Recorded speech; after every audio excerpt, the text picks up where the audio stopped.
Let's take a look at a posting from Eneku Lenin. He attends Kiambogo University in Kampala, and he writes, why don't we try some typical African solutions to solve our problems by working, for example, through the African Union?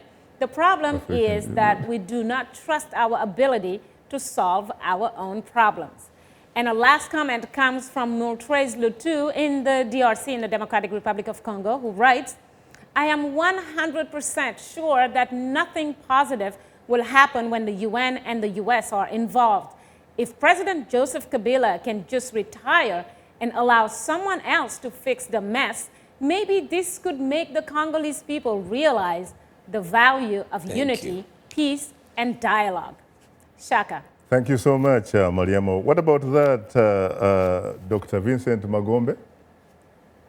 I think there are some very interesting things coming, and I agree with Prosper that Congolese people need to resolve this problem. But Prosper is also ignoring the fact that there are issues in Congo that need to be addressed. And I would have loved to hear him tell us about the lack of democracy in Congo and the fact that Kabila has arrested, punished. So in other words, what you're having, why the weakness that we have had with Kabila's government? It's because he has not been having the support that he needs from the rest of the Congolese people. I remember very well that before M23 came out, we were hearing, I have very good sources in Congo as a journalist, I have very good friends. They were telling me so many Congolese had at that time also run away from the army, and they were organizing in Eastern Congo to try and fight against Kabila. Why?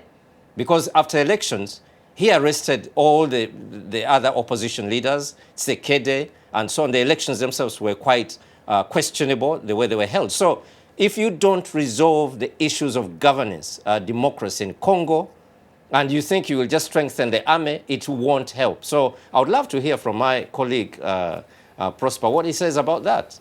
I see. Well, unfortunately, time happens not to really be our best ally. So thanks, Mariama, for bringing us this week's audience reaction. Thank you, Shaka, and thanks to our panelists. And I would probably love to hear from Prosper later what he thinks about the presence of the UN as well. But we appreciate the responses. Please keep them coming. And just a reminder, we'd like to hear from you, so just drop us a line at africatv@voanews.com. Once again, for our radio listeners, our email address is africatv@voanews.com.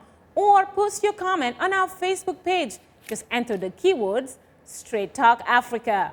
Be sure to visit us online at voaafrica.com, or you can join our YouTube channel. Just subscribe to VOA TV to Africa. Now, let's take a look at what's on tap for next week's program.